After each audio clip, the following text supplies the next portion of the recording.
Alhamdulillahirabbil alamin. Assalatu wassalamu ala asrafil anbiya'i wal mursalin wa ala alihi wa ashabihi ajmain. Puji syukur marilah sama-sama kita panjatkan kehadiran Allah Subhanahu wa taala yang mana dengan limpahan rahmat, hidayah dan karunia-Nya lah sehingga kita masih bisa berkumpul di ruangan seminar ini.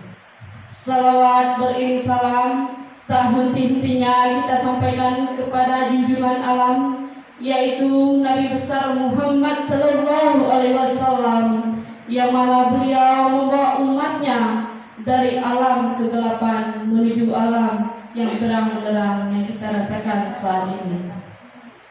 Yang saya hormati Ibu Kepala SMK Negeri 1 Simulujud, yang saya hormati Bapak narasumber seminar diseminasi budaya positif, yaitu Bapak Mujihadin SPDI sebagai calon guru penggerak Kabupaten Sibolga angkatan 10 tahun 2024. Yang saya hormati Bapak dan Ibu peserta diseminasi budaya positif. Baik, untuk memulai acara kita pada hari ini, marilah sama-sama kita membacakan basmalah dengan mengucapkan bismillahirrahmanirrahim. Acara kita mulai. Selanjutnya arahan dan bimbingan dari Kepala SMK Negeri 1 Simulujud oleh Ibu Anti Yolita SP, kami persilakan.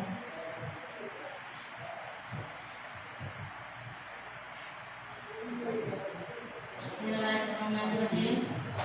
Assalamualaikum warahmatullahi wabarakatuh. Alhamdulillah rabbil alamin. Yang saya hormati Bapak Mujihadin SPDI sebagai calon guru penggerak dari SMK Negeri 1 Simulujud yang hari ini bahwasanya mengadakan seminar, yaitu diseminasi budaya positif. Dan yang saya hormati Bapak Ibu guru yang ikut seminar pada hari ini. Dan selanjutnya, semoga dengan adanya seminar diseminasi budaya positif ini yang diselenggarakan oleh SMK Negeri 1 Simulujud, terutama Bapak Mujihadin SPDI, dapat membawa berkah di SMK kita dan juga dapat mendorong ataupun memberi motivasi kepada teman-teman yang ada di SMK Negeri 1 Simulujud ini untuk mengikuti calon guru penggerak di angkatan 12 nanti. Semoga dengan adanya Bapak Mujihadin dari SMK Negeri 1 Simulujud yang calon penggerak angkatan 10 ini dapat memberi bimbingan dan arahan semuanya kepada kita menjadi sekolah kita ini lebih baik ke depannya.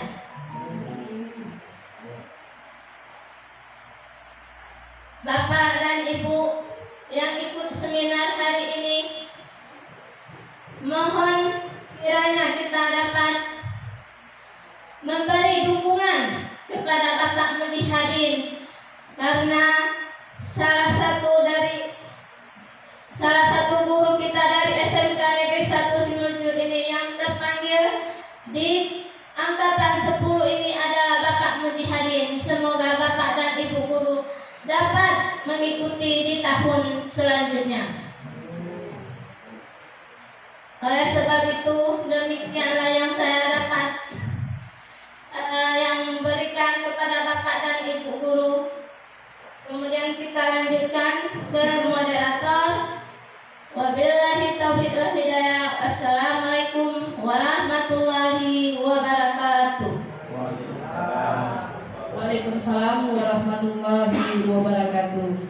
Baik, acara selanjutnya yaitu penyampaian presentasi diseminasi budaya positif modul 1 sampai 4 oleh Bapak narasumber yaitu Bapak Mujihadin. Kami persilakan.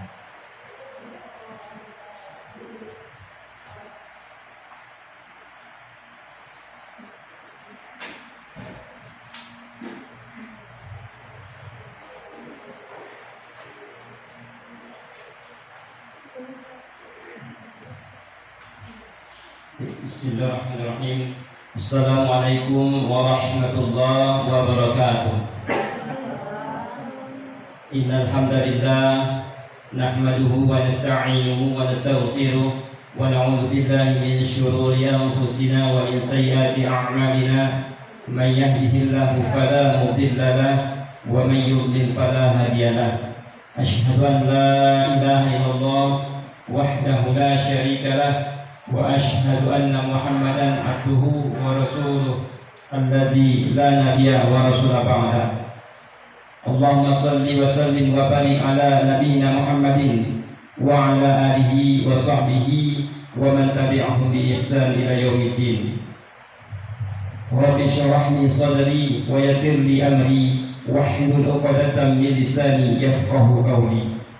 Pertama sekali puji syukur kepada Allah Subhanahu wa taala yang telah memberikan kesempatan kepada kita semuanya, memberikan waktu untuk melaksanakan yaitu seminar diseminasi budaya positif di sekolah kita tercinta ini yaitu SMK Negeri 1 Sumeneb. Mudah-mudahan dengan adanya acara ini kita dapat mendapatkan pengalaman daripada kami guru penggerak angkatan 10. Mudah-mudahan kami dapat berbagi praktik kepada teman-teman semua, kemudian dapat memotivasi teman-teman semua untuk dapat mengikuti program guru penggerak ini di tahun selanjutnya. Salawat serta salam semoga tercurahkan kepada baginda Muhammad SAW. Semoga tersampaikan kepada seluruh keluarga, para sahabat-sahabatnya yang tercinta, kemudian para tabi'in, tabi'ut tabi'in, dan sampailah kepada seluruh umatnya sampai akhir zaman kelak, termasuk kita ini. Mudah-mudahan di yaumil kiamat nanti kita akan mendapatkan syafaat dari Rasulullah SAW. Amin ya rabbal alamin. Kemudian penghormatan kami pertama sekali kepada Ibu Kepala Sekolah Negeri 1 Sumeneb, yaitu Ibu Antialita SP. Selanjutnya penghormatan kami kepada yaitu Ibu Moderator sekaligus sebagai KTU kita yaitu Ibu Rika AMA. Selanjutnya yang kami hormati seluruh peserta seminar diseminasi budaya positif yang telah berhadir di tengah-tengah kita. Mudah-mudahan Allah Subhanahu wa taala memberkahi seminar kita ini. Amin ya rabbal alamin. Jadi Bapak Ibu yang dimuliakan Allah Subhanahu wa taala, perkenalkan terlebih dahulu nama saya Mujihadin SPDI. Saya mengampu mata pelajaran pendidikan agama Islam dan muatan lokal. Saya sudah mengabdi di SMK kita ini mulai dari berdirinya SMK kita yaitu di tahun 2015 dahulu, yang mana kepala sekolahnya adalah Bapak Taswir SP MPD. Namun beliau sudah pindah ataupun pindah tugas menjadi pengawas dan saat ini dipegang pimpinan SMK oleh ibu kita yaitu Ibu Antiolita. Kemudian saya mengikuti guru penggerak ini tesnya pada yaitu tahun 2023. Alhamdulillah qadarullah, dengan pertolongan dari Allah kami dapat melalui 3 tahapan tes yang begitu berat. Ini adalah bukan karena kemampuan kami, bukan karena kepintaran kami, tapi ini berkat semata-mata dari Allah Subhanahu wa taala dan berkat doa orang tua, saudara, dan semua doa-doa daripada rekan-rekan yang ada di SMK. Baik Bapak Ibu yang dimuliakan Allah, hari ini kami ditugaskan untuk melakukan yaitu seminar diseminasi budaya positif modul 1.4 dari calon guru penggerak angkatan 10. Kami sudah membuat PPT-nya yaitu tentang budaya positif. Mari kita saksikan materi yang akan kami sajikan. Kami sambil duduk ya. Bismillah. Kita mulai.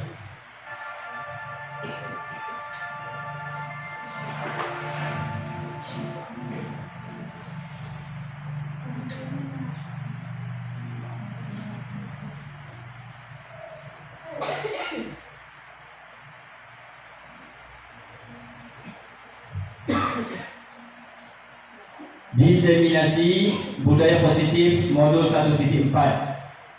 Arti dari diseminasi ini Bapak Ibu yaitu penyebaran ide-ide ilmu pengetahuan kepada rekan-rekan yang ada di SMK ini. Budaya positif yaitu kita membudayakan hal-hal yang positif di sekolah kita ini kepada anak-anak kita. Terutama kita mulai dari diri kita sendiri, kemudian kita budayakan kepada anak-anak kita supaya sekolah kita menjadi lebih baik. Yang disusun oleh Mujihadin SPDI, calon guru penggerak angkatan 10 SMK Negeri 1 Semeljut.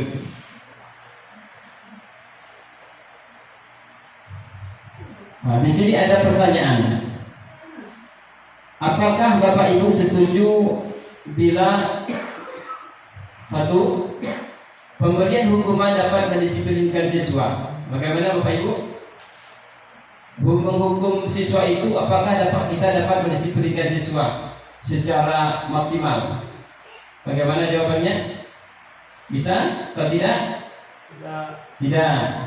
Menurut Pak Romi tidak. Menurut ibu yang lain? Bisa atau tidak? Tidak. Bagus.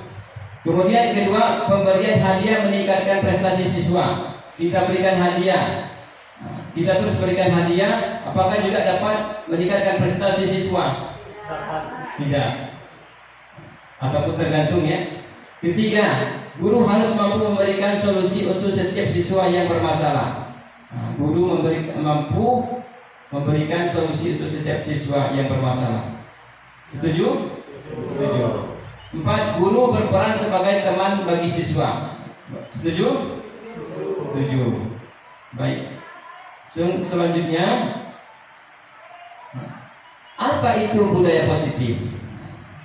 Budaya positif adalah perwujudan dari nilai-nilai atau keyakinan universal yang diterapkan di sekolah. Jadi budaya positif itu adalah nilai-nilai yang ada di sekolah kita, nilai-nilai yang bagus, yang baik.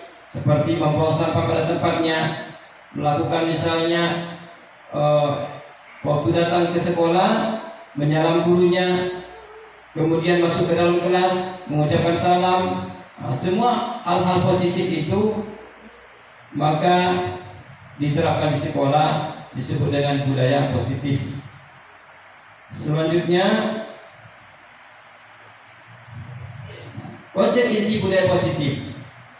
Pertama, perubahan paradigma positif. Jadi harus ada perubahan paradigma positif di sekolah itu. Kedua, disiplin positif. Apa disiplin positif di sekolah itu yang harus dikembangkan, yang harus diterapkan? Selanjutnya, kebutuhan dasar manusia. Nanti akan kita pelajari di slide berikutnya. Kemudian posisi kontrol guru. Ini ada 5 posisi kontrol guru. Kemudian keyakinan kelas. Keyakinan kelas. Nanti ada keyakinan kelas, ada peraturan kelas. Apa itu keyakinan kelas, apa itu peraturan kelas. Kemudian nilai-nilai kebajikan. Apa nilai-nilai kebajikan itu yang terdapat di sekolah kita? Kemudian motivasi perilaku manusia.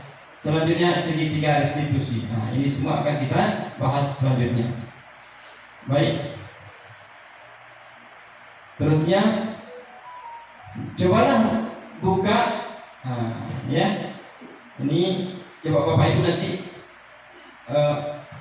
bayangkan seolah-olah kita memegang. Anda dan teman Anda akan melakukan kegiatan cobalah buka. Cobalah buka ini maksudnya kita menggenggam, ada seseorang itu menggenggam tangannya kemudian kita buka.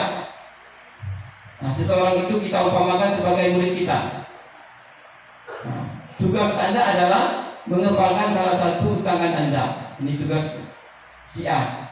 Coba Anda bayangkan bahwa Anda menyimpan sesuatu yang sangat berharga di dalam kepalan tangan Anda. Anda perlu menjaga benda tersebut sekuat tenaga Anda karena begitu pentingnya untuk kehidupan Anda. Jadi itu rupanya sangat penting untuk kehidupannya sehingga dipegang erat-erat, digenggam erat-erat. Kemudian tugas B, ini tugas B, rekan Anda adalah mencoba dengan segala cara untuk membuka kepalan tangan Anda. Dia berusaha ingin membuka, kita sementara berusaha untuk mengepal sekuat-kuatnya, jangan sampai lepas. Teman Anda boleh dengan cara membujuk, boleh dengan cara menghardik, memarahi, mengintimidasi, menggoda, menggelitik, bahkan menawari Anda uang atau disogok agar Anda bersedia untuk membuka kepala tangan Anda. Ini apa kita bayangkan Bapak Ibu ya? Ini kita memegang sesuatu yang sangat berharga untuk kehidupan kita. Tetapi ada orang ingin membuka kepala kita itu karena dia juga ingin melihat apa dalam isi dari kepala tangan kita. Dengan cara berbagai macam cara, mulai dari tadi membujuk, menghardik, mengintimidasi, memarahi, menggoda, menggelitik, bahkan sampai menawari uang. Seperti itu. Selanjutnya, pergeseran paradigma teori kontrol. Ini Dr. William Glasser membuat bagaimana pergeseran paradigma teori kontrol ini. Pertama, maksudnya ilusi guru mengontrol murid. Artinya selama ini guru itu beranggapan bahwasanya kita dapat mengontrol murid itu secara maksimal, secara keseluruhannya. Kedua, ilusi bahwa semua penguatan positif, efektif dan bermanfaat. Ketiga, ilusi bahwa kritik dan membuat orang merasa bersalah dapat menguatkan karakter. Jadi kita memarahi murid misalnya dengan membuat dia bermasalah, kemudian murid itu bermasalah, kemudian kita hukum dia dengan merasa bersalah. Ini apakah dapat menguatkan karakter ataupun tidak. Kemudian ilusi bahwa orang dewasa memiliki hak untuk memaksa. Tentunya belum tentu. Selama ini paradigma kita, pemikiran kita bahwasannya semua orang dewasa ini, kita guru ini dapat memaksa kehendak siswa. Belum tentu. Misalnya kita perintahkan mereka buat PR nanti di rumah ya. Iya misalnya, tanpa kesadaran dari dirinya, dari hatinya, itu belum tentu mereka akan mau melaksanakannya tanpa timbul dari hati mereka. Jadi ternyata orang dewasa itu pun belum tentu dapat memaksakan kehendak seorang murid ataupun bawahannya. Kemudian bagaimana seseorang bisa berubah dari paradigma stimulus respon kepada pendekatan teori kontrol. Ini stimulus respon, ini teori kontrol. Jadi stimulus respon ini adalah maksudnya paradigma kita sebelumnya. Kita dapat memaksakan siswa misalnya. Yang pertama, realitas atau kebutuhan kita sama. Menurut teori kontrol, realitas kebutuhan kita itu berbeda. Setiap siswa itu berbeda kebutuhannya. Guru pun berbeda dengan guru yang lain. Kemudian semua orang melihat hal yang sama. Ternyata tidak. Menurut teori kontrol itu setiap orang memiliki gambaran yang berbeda, pemikiran yang berbeda. Setiap satu orang pasti memiliki pemikiran yang berbeda-beda. Ketika kita mencoba mengubah orang agar berpandangan sama dengan kita berusaha. Kalau di stimulus respon, bahwasanya kita harus mengubah orang agar berpandangan sama dengan kita, arti pendapat mereka harus sama dengan pendapat kita. Itu belum tentu bisa. Semua perilaku memiliki tujuan. Kemudian orang lain bisa mengontrol saya. Ini menurut stimulus respon. Sementara teori kontrol hanya ada yang bisa mengontrol diri Anda. Saya bisa mengontrol orang lain. Sementara di teori kontrol Anda tidak bisa mengontrol orang lain. Pada hakikatnya kita belum tentu bisa mengontrol orang lain. Misalnya seperti Pak Is, saya kontrol terus dia misalnya, saya perintahkan, Pak Is tolong kerjakan ini. Belum tentu. Tanpa ada kesadaran dari diri sendiri. Selanjutnya pemaksaan pada saat bujukan gagal. Sementara teori kontrolnya kolaborasi dan konsensus menciptakan pilihan baru. Kemudian model berpikir menang atau kalah. Di teori kontrolnya model berpikir menang-menang. Baik. Selanjutnya kita bahas lagi disiplin positif itu. Disiplin positif merupakan salah satu cara penerapan disiplin yang bertujuan untuk menumbuhkan kesadaran serta memberdayakan anak untuk melakukan sesuatu tanpa sogokan, ancaman ataupun hukuman.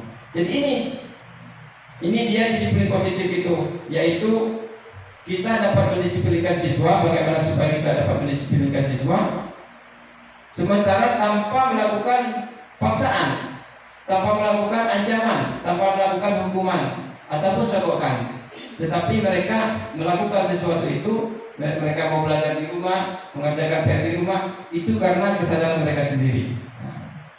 Bagaimana caranya? Itulah nanti kita akan pelajari bagaimana menumbuhkan kesadaran siswa itu tanpa ada paksaan.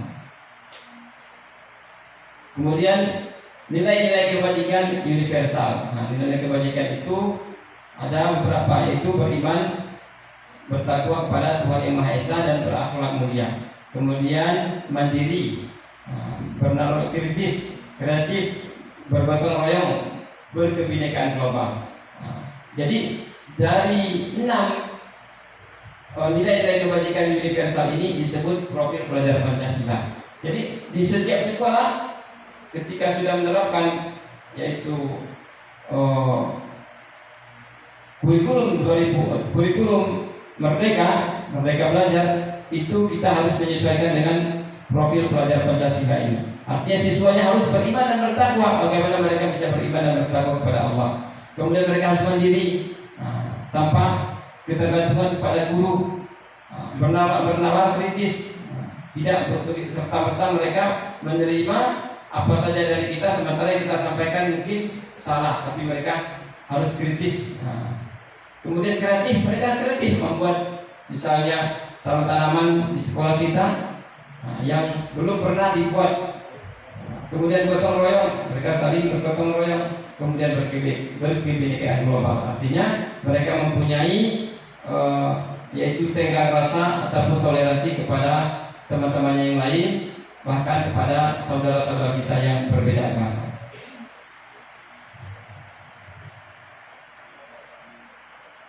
Selanjutnya, motivasi perilaku manusia.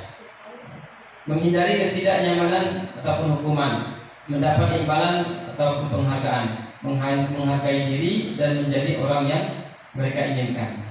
Inilah motivasi perilaku manusia itu. Bisa saja karena dia melakukan itu karena ingin menghindari hukuman.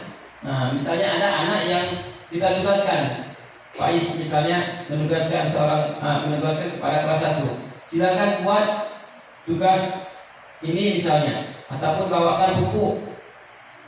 Mereka bisa saja mengerjakan itu karena ingin menghindari hukuman, takut dihukum, bukan karena kesadaran. Ada juga karena mendapat imbalan. Siapa yang bawa buku besok, maka saya akan berikan nilai yang bagus misalnya, ataupun saya berikan beli es misalnya pada anak-anak. Tapi kalau terus-menerus seperti itu, mereka menjadi akhirnya terus mengharap imbalan. Ketika kita tidak memberikan imbalan ataupun penghargaan, mereka tak mau mengerjakan karena tidak muncul dari hati mereka, bukan kesadaran. Kemudian, ini yang perlu kita ciptakan itu. Bagaimana menghindari, menghargai diri dan menjadi orang yang mereka inginkan. Ini yang kita ciptakan. siswa kita ciptakan bagaimana mereka mau melakukan tugas-tugas yang kita berikan itu, mereka bisa timbul dari hati mereka tanpa ada paksaan, tanpa ada sokokan ataupun imbalan. Tetapi karena mereka merasa ini adalah tugas kami sendiri, karena ingin menghargai diri mereka sendiri dan ingin menjadi orang yang mereka inginkan. Artinya mereka berbuat kebaikan itu untuk diri mereka sendiri, supaya mereka menjadi orang yang berguna di masyarakat, menjadi orang yang mereka inginkan.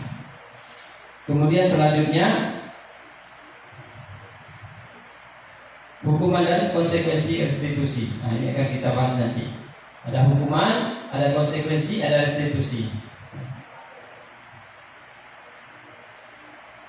Berdasarkan bagian di atas berikut adalah penjelasan tentang hukuman, konsekuensi, dan restitusi. Ini ada perbedaannya nanti. Bagaimana hukuman itu, bagaimana konsekuensi, dan bagaimana restitusi. Bisa kita lihat Bapak Ibu kan? Hukuman tidak terencana. Hukuman itu dia tidak terencana. Enggak, tiba-tiba saja misalnya ada yang telat. Langsung kita buat keliling lapangan. Kamu sudah telat. Itu hukuman. Dan hukuman itu bersifat satu arah, kepada satu arah saja. Bisa berupa hukuman fisik, memukul misalnya, ataupun menyuruh jalan berlari lapangan, ataupun pikis melalui pikirannya. Kita kasari misalnya, berkata-kata kasar. Ini adalah hukuman. Kemudian apa pula perbedaan hukuman dengan konsekuensi? Konsekuensi adalah bersifat terencana, sudah disepakati. Bentuk-bentuk konsekuensi dibuat oleh pihak guru atau sekolah. Jadi konsekuensi itu memang sudah tercatat, sudah tercantum menjadi peraturan sekolah kita. Bersifat terencana, dia sudah direncanakan. Misalnya apabila ada siswa yang berambut panjang, maka konsekuensinya misalnya mereka dipangkas di sekolah, dipendekkan di sekolah rambutnya, atau dipotak bahkan mungkin. Ini sudah direncanakan oleh guru dengan siswa. Kemudian restitusi adalah proses menciptakan kondisi bagi murid untuk memperbaiki kesalahan mereka, sehingga mereka bisa kembali kepada kelompok mereka dengan karakter yang lebih kuat. Artinya restitusi ini, Bu, ketika ada siswa yang bermasalah, maka kita menciptakan kondisinya itu, kita tidak memarahinya langsung, tidak membentak-bentaknya, tetapi bagaimana kita perbaiki kesalahannya itu. Ada proses nanti, ada namanya segitiga restitusi. Kita akan lanjutkan.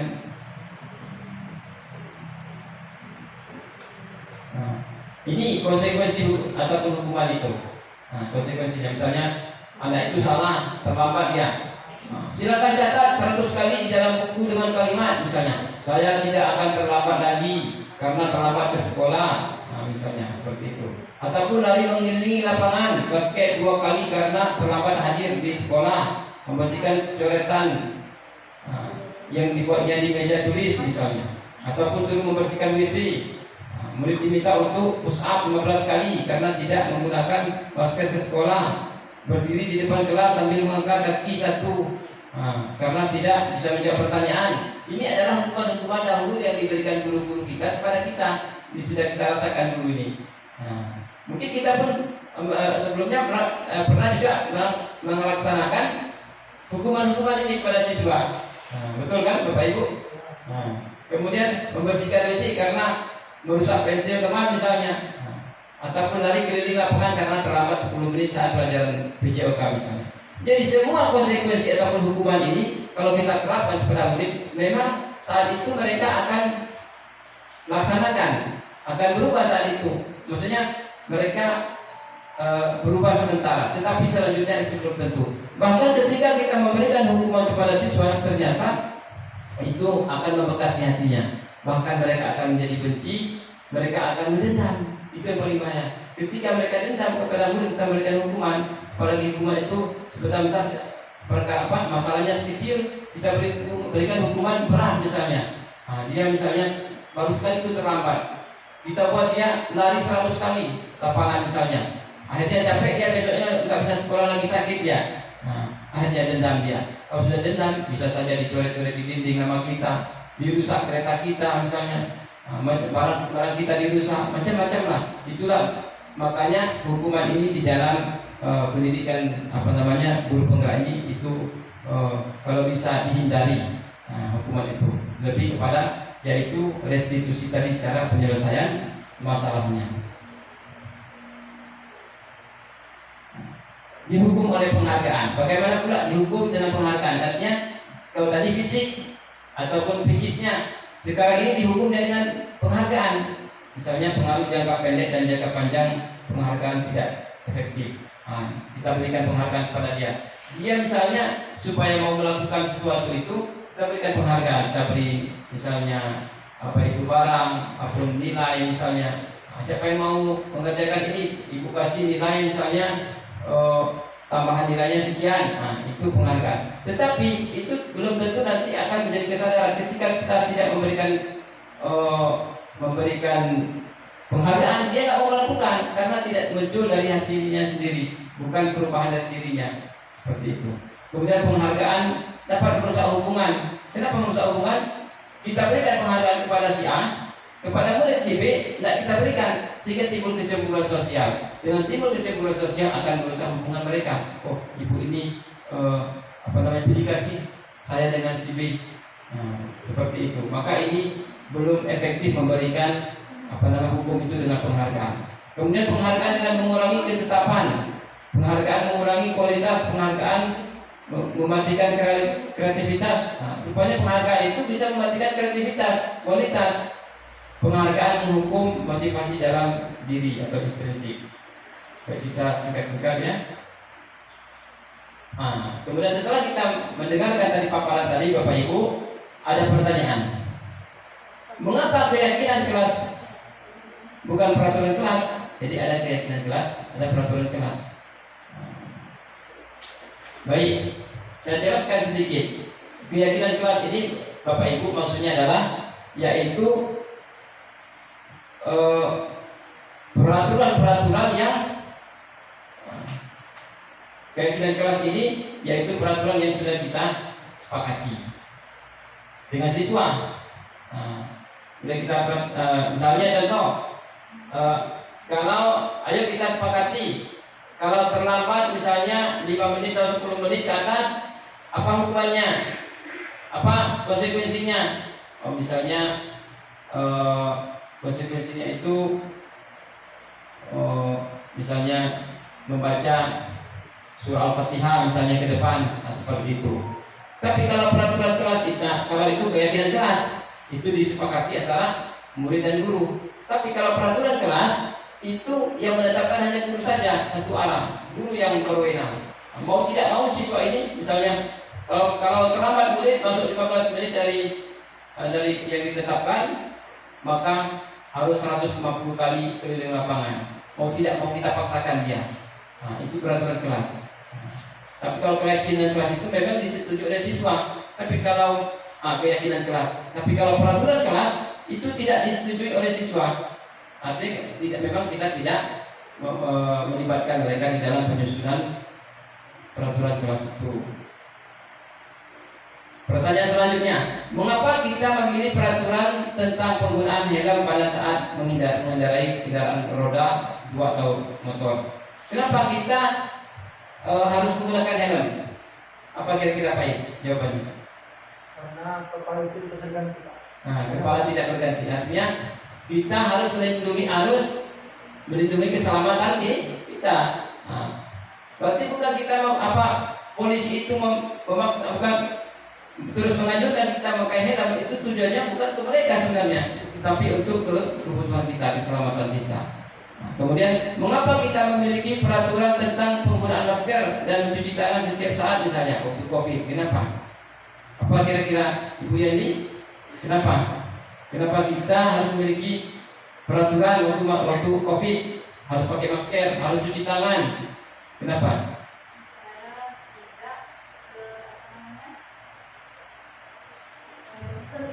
Terinfeksi? Ya, bagus. Supaya kita tidak menular oleh penyakit virus corona itu, karena dari yaitu bersalaman ataupun dari kawan misalnya bersih batu, itu akan bisa menularkan penyakit corona itu, apalagi sampai bersalaman.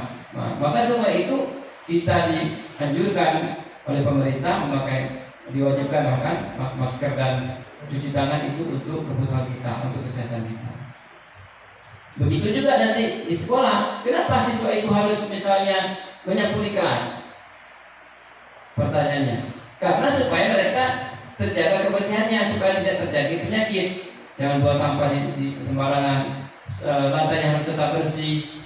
Seperti itu, supaya mereka, untuk mereka juga sebenarnya, karena mereka kelas itu adalah rumah mereka, rumah nomor 2 setelah rumah mereka di lingkungan mereka. Rumah mereka di sekolah itu adalah kelas mereka. Mereka harus menjaga kebersihannya. Kemudian, ini perbedaan keyakinan kelas dengan peraturan kelas. Keyakinan kelas dibuat berdasarkan kesepakatan antara guru dan siswa yang saya sebutkan tadi, bersifat universal.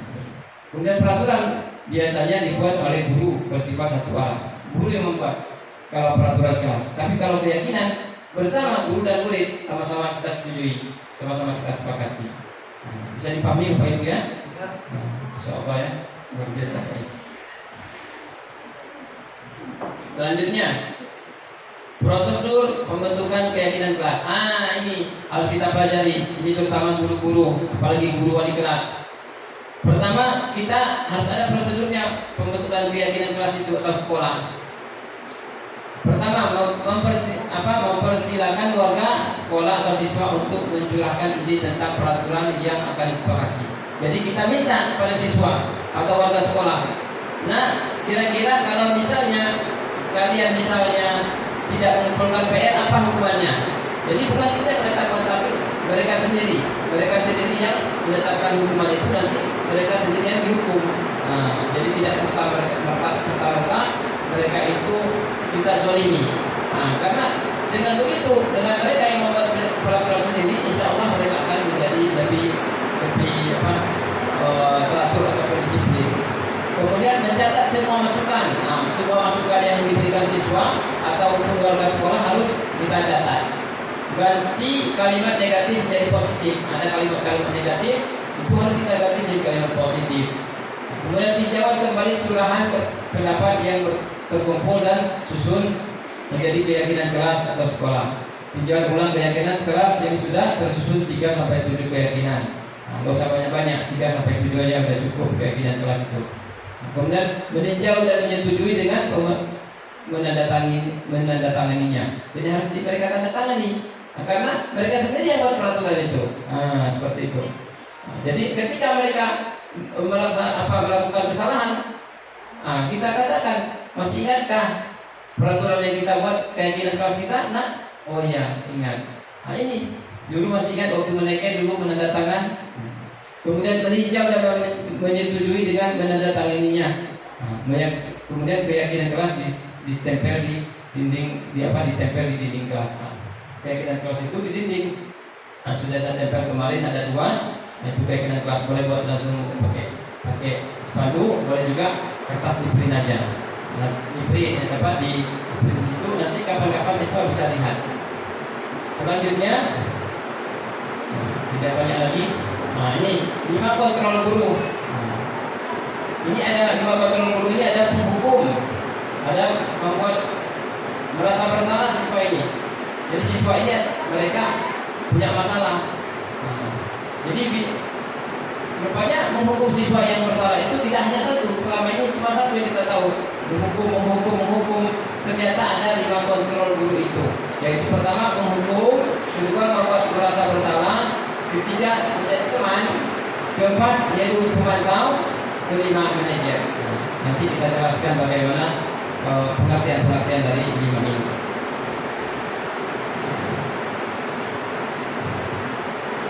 Baik, kita tonton.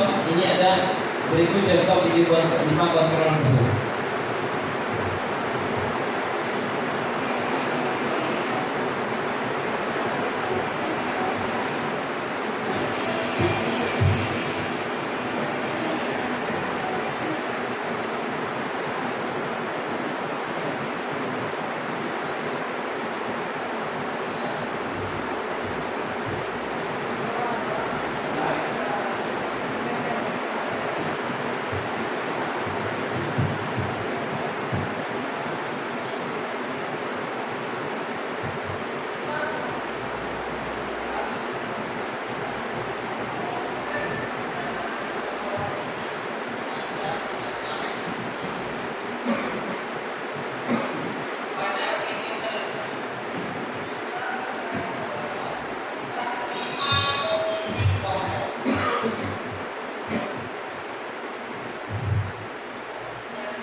lebih memahami kelima posisi tersebut, mari kita saksikan kasus Bapak yang terlambat hadir 20 menit di sekolah dan melihat bagaimana kelima posisi kontrol dalam menghadapi masalah tersebut.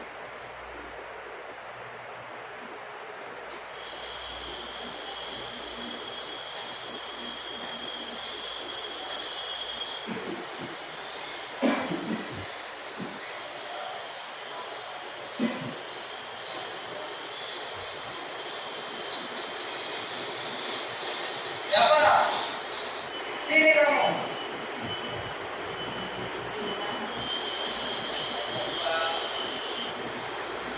Kamu selalu terlambat. Hampir tiap pagi kamu pasti selalu terlambat. Apa? Saya apa? Apa coba? Alasan kamu apa lagi? Hampir tiap hari kamu telat. Saya malas sekali ya jadi anak. Dasar malas. Kapan sih kamu tidak terlambat? Setiap hari pasti kamu terlambat. Sama, kamu keliling lapangan pelajaran 2 kali. Posisi pembuku biasanya berbicara dengan nada tinggi, menghardik, menunjuk-nunjuk, menyakiti dan menyakiti. Hukuman bisa berupa fisik maupun psikis. Ibu dan bapak guru hebat. Dampak yang terjadi pada murid ketika guru berada pada posisi pembuku adalah murid akan cenderung memberontak, bahkan menyimpan dendam.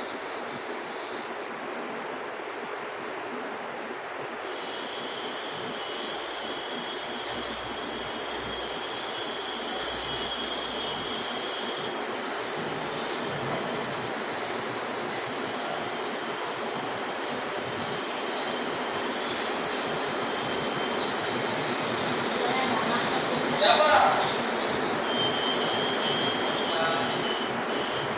Siapa?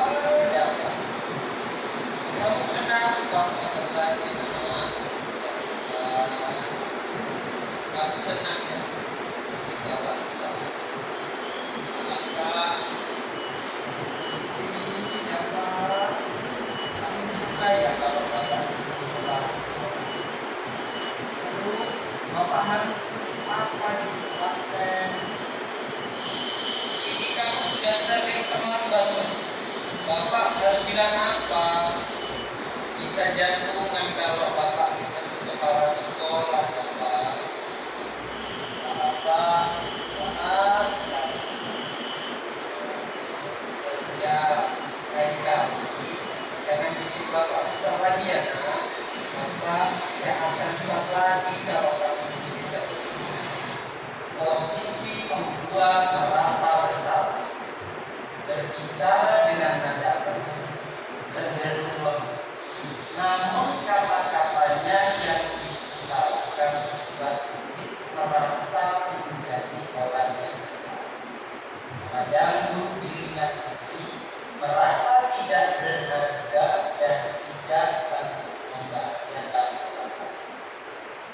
Ketika guru mengambil posisi membuat merasa bersalah, murid akan menganggap dirinya yang bersalah dan ia akan menyimpan emosi negatif tersebut di dalam diri.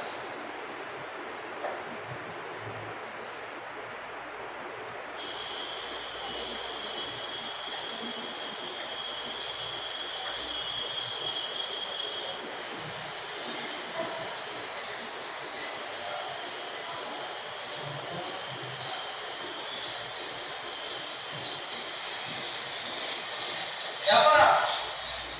Siapa kita? Pak, sejak jam berapa ini nak? Terlambat lagi ya saya? Iya Pak, habis sudah saya terlambat pulang saya Pak. Kamu malah menyalahkan Pak. Kamu bukannya anak yang larinya paling kencang ya?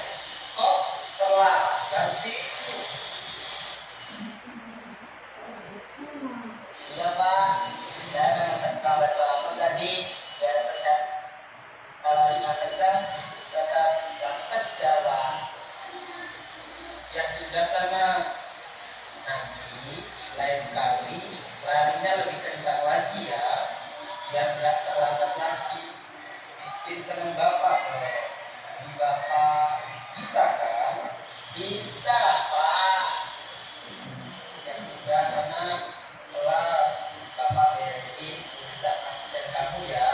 Kamu ini ada-ada saja. Dalam pos guru berbicara dengan suara rapuh, akrab, cenderung bersenda gurau. Untuk menjaga suasana tetap santai, murid akan merasa senang, aman, dan akrab dengan guru. Identitas yang tercipta adalah identitas sukses atau berhasil. Namun, perlu diingat, karena ini masih dorongan eksternal, maka ada faktor ketergantungan dari murid kepada orang tertentu. Di sini, guru absennya sehingga nilai waktu murid bisa berperilaku baik, namun hanya kepada orang-orang tertentu saja.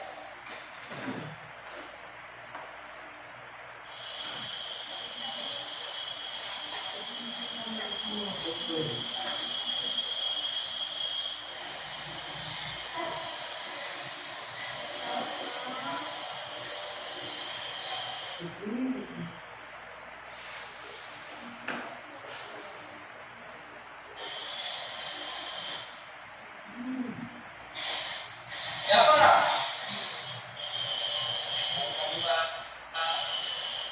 Siapa? Apa peraturan sekolah kita tentang jam berapa kita harus masuk sekolah? Kita terus di sekolah jam 7 Pak. Ya betul. Sekarang sudah jam 7 lewat 2. Ya Pak, sudah tahu konsekuensinya kan jika terlambat tadi. Jadi nanti kamu jam 9.30 pas istirahat kamu harus tinggal di kelas. Kerjakan tugas-tugas tambahan untuk ketertinggalan kamu ya. Baik Pak.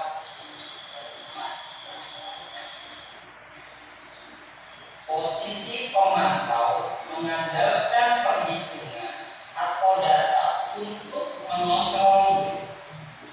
Guru mengarahkan murid berdasarkan peraturan dan konsekuensi.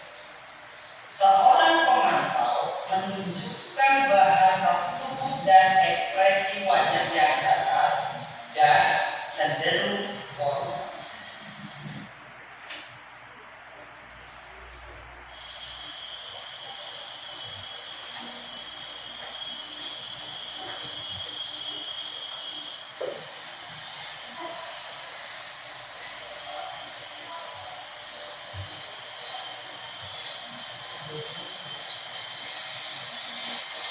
Siapa? Pak, saya terlambat. Ya, sekolah masuknya jam 7. Sekarang sudah jam 7 lewat 20. Jadi sekarang bagaimana ini Pak? Pak, saya lupa setel alarm saya semalam. Baiklah, menurut kamu keyakinan sekolah yang mana yang perlu kamu tingkatkan? Belajar diri sendiri dan orang lain mungkin ya Pak. Jadi apakah dapat meyakini prinsip saling menghormati tersebut? Iya Pak, saya meyakininya. Bagaimana kamu akan memperbaiki masalah keterlambatan? Saya akan menjawab dari pengetahuan saya Pak. Baik, kalau dapat pengetahuan alam rumah, ada orang yang kira-kira bisa membantu mengingatkan tidak? Ada Pak, sama saya. Ada lagi selain kamu? Selain Kak Budi, ada ibu saya.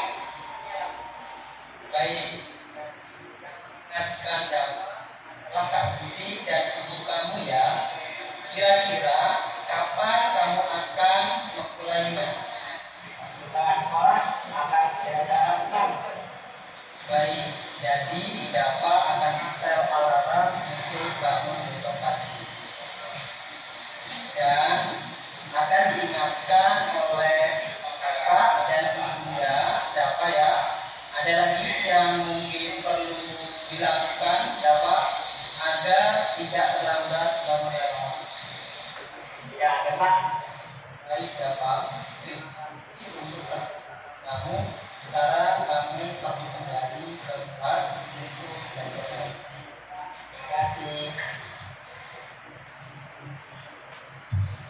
Posisi manajer adalah posisi kontrol yang disarankan untuk membimbing murid memiliki sikap disiplin yang positif, yaitu murid yang mandiri, bertanggung jawab, dan dapat memecahkan masalah. Tujuan dari posisi ini adalah agar murid dapat berefleksi atas tindakannya. Guru akan dengan tulus memberikan pertanyaan-pertanyaan bermakna sehingga murid dapat belajar dari kesalahannya dan mencari sebuah solusi untuk menyelesaikannya. Ibu dan Bapak guru hebat, setelah mengamati adegan kelima posisi kontrol tadi, kira-kira posisi mana yang paling ideal? Posisi mana yang dapat menunjang motivasi intrinsik murid? Ya, tentu posisi manajer. Posisi ini memang posisi ideal yang ingin dituju setiap murid. Pada posisi inilah guru dapat menerapkan disiplin positif yang berpihak pada murid, yang memerdekakan guru. Perjalanan seorang pendidik tentunya tidak mudah untuk sampai pada posisi seorang manajer. Namun, tujuan kita pasti, yaitu menciptakan murid-murid yang mandiri, merdeka, dan bertanggung jawab. Semoga penggambaran 5 posisi kontrol yang telah diperlihatkan dapat menjadi ajang refleksi bagi kita semua agar dapat terus mengasah dan menerapkan disiplin positif yang memerdekakan murid. Mari terus berlatih dan bersemangat. Selamat menerapkan, salam dan bahagia. Ibu dan Bapak guru hebat.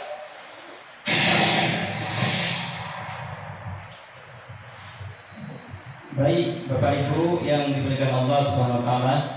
Nah, demikian tadi penjelasan tentang 5 kontrol guru yang sudah kita saksikan.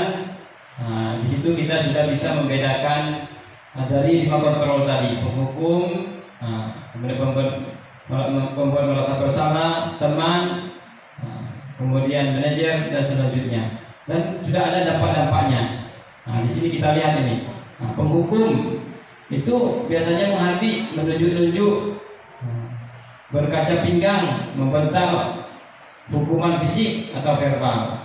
Namun dampaknya ini sangat tidak kita inginkan. Anak menjadi dendam kepada guru, tidak menyukai guru atau ngumpul tertentu. Kemudian membuat merasa bersalah, yaitu dengan suara lembut, seperti yang kita tonton tadi, namun menyalahkan siswa guru. Suara lembut namun menyalahkan siswa. Guru menyatakan kesalahan pada siswa dan guru menderita. Artinya guru ini merasa menderita, dia membuat merasa siswa ini bersalah karena kesalahan siswa itu akhirnya guru membuat jadi menderita ataupun dimarahi oleh kepala sekolah misalnya. Dampaknya membuat siswa merasa bersalah, menahan diri dan menarik diri. Jadi mereka tidak pede lagi, jadi merasa bersalah karena gara-gara daripada pembuat merasa bersalah ini.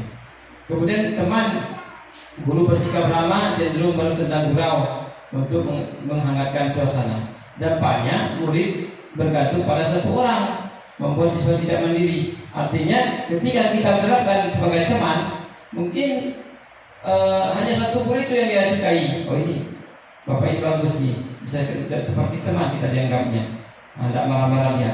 Sehingga tergantung sama kita aja. Kita disebutkan cuma satu guru itu saja yang dia turuti, yang lain tidak. Jadi ini juga tidak bagus untuk diterapkan. Kemudian yang keempat, pemantau. Nada bicara dan ekspresi datar, identitas berhasil, pemantau tetap memantau saat siswa diberi sanksi. Dampaknya menghitung hadiah atau hukuman yang diberi tanpa melihat nilai. Kebajakan tidak sepenuhnya mandiri. Ini yang terakhir, manajer. Posisi guru ini sebagai manajer ketika menyelesaikan permasalahan siswa. Bagaimana dia? Suaranya netral, tercipta identitas positif, atau berhasil mengajukan pertanyaan bermakna, membantu siswa memecahkan masalah. Dengan kita posisi manajer ini, Bapak Ibu, kita dapat memecahkan masalah. Itu bahkan siswa sendiri yang dapat memecahkan masalah tersebut. Kita timbulkan pertanyaan-pertanyaan tentang keyakinan kelas itu, apakah ini melanggar atau tidak, melanggar peraturan kelas, keyakinan sekolah, sehingga mereka meminta maaf sendiri dan memperbaiki diri mereka sendiri, sehingga mereka menjadi sadar. Dampaknya murid mandiri dan optimis dalam memecahkan masalah sendiri. Dan kita lihat tadi videonya, tentunya kita sudah dapat memahami. Kemudian dunia berkualitas. Siapakah orang-orang yang paling penting dalam hidup Anda? Siapa yang paling penting dalam hidup kita ini kira-kira? Itu dapat kita jawab sendiri. Apakah orang tua, keluarga, dan seterusnya. Nilai-nilai kebajikan apa yang terpenting dalam hidup Anda? Apa yang kebajikan, nilai kebaikan yang paling terpenting dalam hidup kita? Faiz misalnya apa? Misalnya tentang adab misalnya, tentang agama ataupun toleransi dan seterusnya. Kalau Anda menjadi orang yang ideal, karakter atau sifat apa yang Anda paling inginkan ada pada diri Anda? Apa karakter yang paling ideal atau sifat yang paling ideal kalau kita menjadi guru yang ideal, yang cocok kepada untuk murid? Sifat apa yang harus kita kembangkan? Kemudian apa pencapaian Anda yang Anda sangat banggakan? Apa pencapaian yang kita banggakan? Apa pekerjaan ideal bagi Anda? Pekerjaan ideal kita apa? Ya kita sebagai guru, sebagai pendidik, itu yang paling ideal bagi kita. Ceritakan bagian perjalanan hidup Anda. Kita ceritakan bagaimana perjalanan hidup kita, di mana Anda merasa itulah titik puncak hidup Anda. Apa yang paling bermakna dalam hidup Anda? Selanjutnya, ini segitiga restitusi itu, yaitu kita menyelesaikan masalah itu. Ketika murid bermasalah, itu kita menyelesaikan dengan 3 tahapan, namanya disebut segitiga restitusi. Yaitu pertama kita validasi kebutuhannya, apa kebutuhan murid itu, kenapa, apa permasalahannya. Misalnya dia bertengkar dengan temannya, dicontek hasil ulangannya, hasil ujiannya, kita tanyakan, kita validasi. Kemudian kita stabilkan identitasnya. Bagaimana menstabilkan identitas itu? Kita katakan, kalau memang melakukan kesalahan ini, siapa saja bisa melakukan kesalahan. Kalau siapa saja yang contek hasil ulangannya atau ujiannya, pasti siapa saja akan marah. Namun ini tetap juga melanggar keyakinan kelas atau keyakinan sekolah. Maka apa yang harus kita lakukan? Itulah namanya menanyakan keyakinan. Apa keyakinan kelas kita? Apa keyakinan sekolah kita? Artinya apa peraturan-peraturan yang ada di sekolah itu? Apakah bisa menghati orang lain, tidak menghargai, bercakap kotor misalnya? Apakah sampai memukul karena hasil ujiannya dicontek? Tentunya tidak. Jadi siswa dapat menyelesaikan masalah. Ini ada contoh video restitusi penyelesaian masalah. Nanti ada siswa yang bermasalah, ini bisa kita terapkan di sekolah. Bagaimana kalau mereka mempunyai masalah dalam kelas. Waalaikumsalam. Wah, apa kabar? Pak Ustaz, silakan duduk. Saya sedang malas belajar, Pak. saya tidak tahu mau melakukan apa lagi. Lalu saya mengajak teman buat bermain bola di luar lingkungan sekolah. Oh begitu. Kadang kita memang muncul rasa malas belajar, mungkin karena jenuh atau karena hal lain. Iya Pak, sekarang saya sedang jenuh belajar. Baiklah Pak Uza, tak apa. Tapi hanya karena malas belajar, lantas kamu boleh melanggar peraturan sekolah dengan memanjat pagar. Tidak juga Pak, maaf Pak, saya salah. Tidak apa-apa. Setiap kita terkadang juga sering melakukan kekeliruan. Lalu sikap seperti apa yang kamu yakini Pak Uza? Harusnya saya bisa menghargai guru Pak dengan cita keras, kemudian menyampaikan kendala belajar saya, bukannya mengasut teman-teman buat bolos mengajak bukan sekolah Pak. Baiklah. Lalu apa rencana kamu untuk memperbaiki masalah ini? Di setia saya minta maaf pada guru ya Pak, dan teman-teman juga. Kamu sudah menyadari kekeliruanmu. Lalu apa kamu tahu dengan konsekuensi dari tindakanmu ini? Siap Pak, saya siap menerima konsekuensi dari guru kelas. Lalu apakah peristiwa ini akan terulang lagi Pak Ustaz? Tidak Pak, saya sangat malu jika mengulangi kesalahan ini lagi. Baiklah, semangat belajar ya.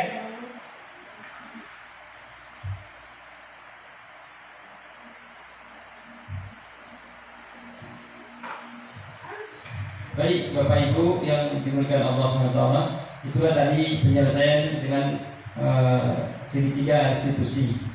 Kemudian bagian-bagian akhir ini itu mengulang pertanyaan, apakah Bapak Ibu setuju bila satu. Nah ini setelah kita menonton tadi video tentang 5 kontrol guru tadi, menghukum, membuat jadi merasa bersalah, manajer, teman dan seterusnya.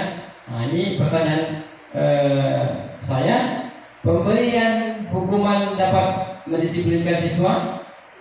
Tidak, belum tentu. Nah, justru dia akan jadi dendam. Pemberian hadiah meningkatkan prestasi siswa? Belum tentu, dia tergantung. Kalau nggak dikasih pemberian hadiah, dia nggak naik prestasinya. Nah, nggak kita berikan hadiah, dia nggak mau belajar. Kemudian guru harus mampu memberikan solusi untuk setiap siswa yang bermasalah. Bagaimana? Setuju. Ya, guru itu harus memberikan solusi pada siswa kita yang bermasalah. Kemudian guru berperan sebagai teman bagi siswa. Bagaimana? Setuju? Setuju. Tapi juga tidak boleh tergantung sekali. Nah, boleh kita itu seperti teman, karena apalagi kita mengajar di SMK atau SMA. Karena mereka sudah dewasa, itu bisa kita terapkan juga sebagai teman, tapi nggak boleh sering, karena nanti mereka beranggapan jadi kurang menghargai lagi. Gurunya sudah dianggap sebagai teman. Nah, jadi udah biasa-biasa saja seperti teman, seperti itu. Nah, baik, selanjutnya, baik Bapak Ibu yang dimuliakan Allah Subhanahu Wa Taala, inilah semua yaitu seminar destinasi kita sudah selesai, sudah di akhir ini. Mudah-mudahan Bapak Ibu dapat memahaminya. Namun sebelum kita tutup seminar ini, mungkin ada yang belum dipahami atau yang belum ada yang perlu ditanyakan. Baik, kami kembalikan kepada moderator. Baik, terima kasih kepada Bapak narasumber. Semoga apa yang disampaikan beliau dapat kita ambil ilmu dan bermanfaat untuk kita semua. Selanjutnya adalah sesi tanya jawab kepada para seminar. Kami persilakan kepada Bapak Ibu, mungkin ada yang dipertanyakan kepada Bapak narasumber kita. Kira-kira siapa Bapak Ibu? Oke, baik. Yang pertama yang akan bertanya adalah kepada Bu Mela Rosmida. Kepada Bu Mela Rosmida dipersilakan. Assalamualaikum warahmatullahi wabarakatuh.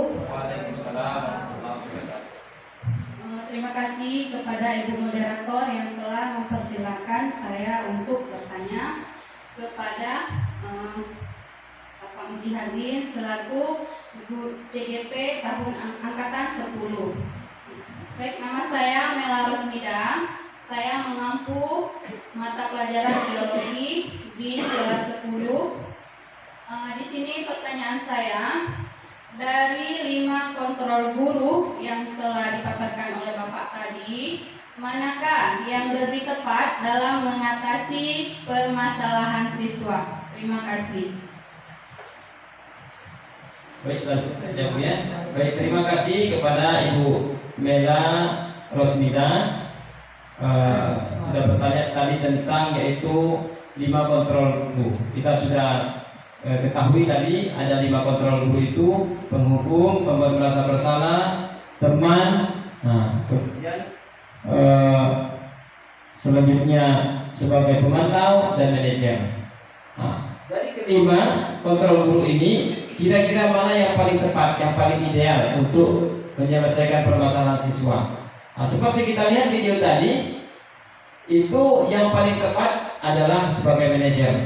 Sebagai manajer ini kenapa? Karena dampaknya kita harus lihat apa dampaknya, yaitu ini dia dampaknya: murid mandiri dan optimis dalam mengerjakan masalah sendiri.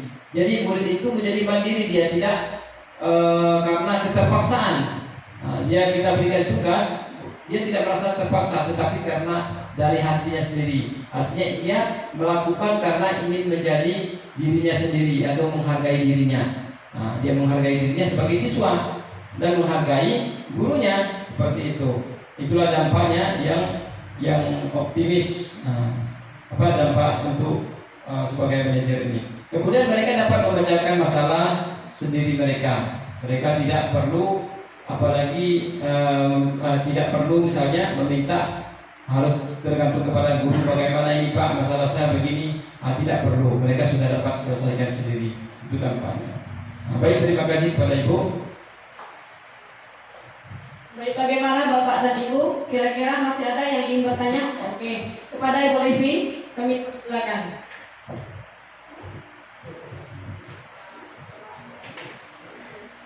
Assalamualaikum warahmatullahi wabarakatuh. Waalaikumsalam. Terima kasih atas kesempatannya. Di sini saya telah mendengarkan pertanyaan atau pemaparan materi dari Bapak Muji Hadir selaku calon guru penggerak angkatan 10. Dari materi yang saya dengarkan tadi itu ada penerapan budaya positif di lingkungan sekolah itu yang sering diterapkan itu ada 3, yaitu ada hukuman, konsekuensi, dan restitusi.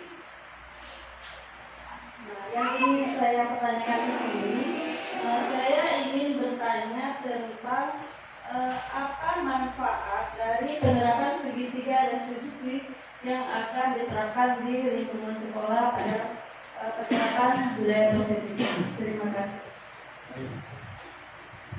Baik, terima kasih kepada Ibu Livi sudah bertanya tentang segitiga restitusi ini. Kita sudah melihat videonya, sudah kita tonton bagaimana cara pemecahan masalah ketika siswa mendapat yaitu permasalahan. Apa manfaatnya ketika kita menerapkan segitiga restitusi ini? Jadi segitiga restitusi itu tadi penyelesaiannya tadi ada 3 tahap. Pertama, memvalidasi kebutuhan siswa.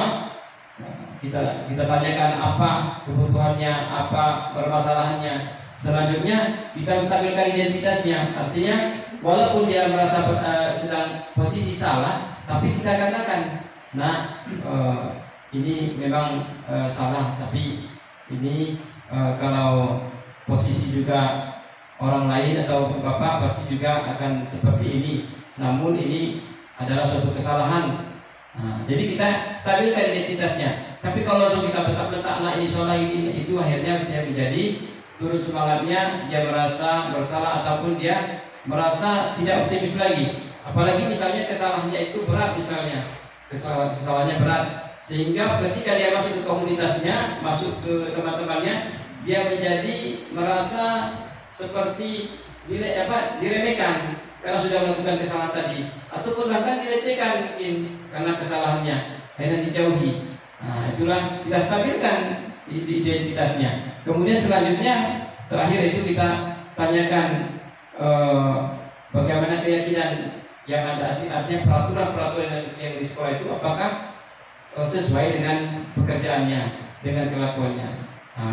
Dan setelah kita tanyakan, tentunya dia akan menjawab, oh tidak Pak. Dan dia merasa, oh ini perbuatan saya ini tidak sesuai. Maka di situ kita perbaiki, dan bahkan dia sendiri yang memperbaiki kesalahannya. Jadi manfaatnya yaitu kita dapat menyelesaikan masalah siswa itu tanpa dengan membuat anak jadi dendam ataupun marah, kemudian tidak membuat anak itu menjadi pesimis, tidak merasa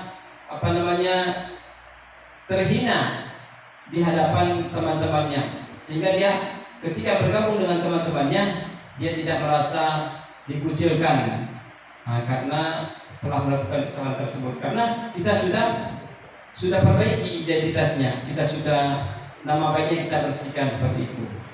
Mungkin itu Bu ya, untuk pertanyaan Ibu. Baik, mungkin saya serahkan lagi kepada moderator. Baik, selanjutnya Bapak Ibu, bagaimana kira-kira adakah yang ingin bertanya kembali kepada Bapak kita atau Bapak narasumber? Baik, Pak Is Wahyudi, kepada Bapak kami persilakan. Baik, terima kasih. Assalamualaikum warahmatullahi wabarakatuh.